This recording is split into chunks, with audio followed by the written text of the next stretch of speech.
نے امام نووی رحمۃ اللہ علیہ نے فی الاذکار میں اس کو ذکر کیا ہے،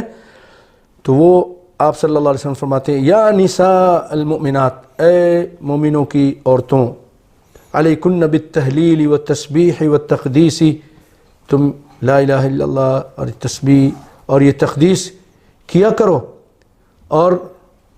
اس سے غافل مت ہو، تو تم اللہ کی رحمت سے محروم ہو جاؤ گی۔ واقدنا بالانامل، اور تم یہ تسبیح کرو، عقد بناؤ اپنی انگلیوں کی پوڑ پر۔ یہ دیکھیے مثلا سبحان اللہ سبحان اللہ سبحان اللہ سبحان اللہ سبحان اللہ سبحان اللہ، جب آپ 6 مرتبہ کریں گے نماز کی یہ تسبیح انگلی پر، تو 6 پنجے 30، 6 6 6 6 30 ہو گئی۔ تو اس سے آپ کی انگلیوں کو مساج بھی ہو جائے گا، اگر ایسا کرنا چاہیں تو بھی کر سکتے ہیں، ہتھیلی پہ مساج ہو جائے گا، ایک انگلی 3 6 مرتبہ، پھر اس کو دبائیں۔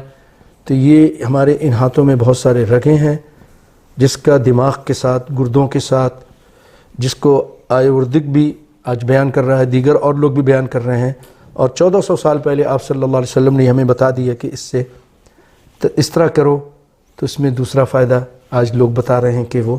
بہت ساری ہمارے اعضاء کی اصلاح ہو جاتی ہے اور وہ صحت مند رہتے ہیں۔ اور پھر آپ نے یہ بھی فرمایا فَإِنَّهُنَّ مَسْئُولَاتٌ مُسْتَنطِقَاتٌ، یہ ان سے اللہ تعالیٰ پوچھے گا، یہ گواہی دیں گی اور مستنطقات باتیں کریں گی، ان سے بلوایا جائے گا تو یشہدنا، یہ گواہی دیں گی ہاں اللہ یہ تیری تسبیح کرتی تھی،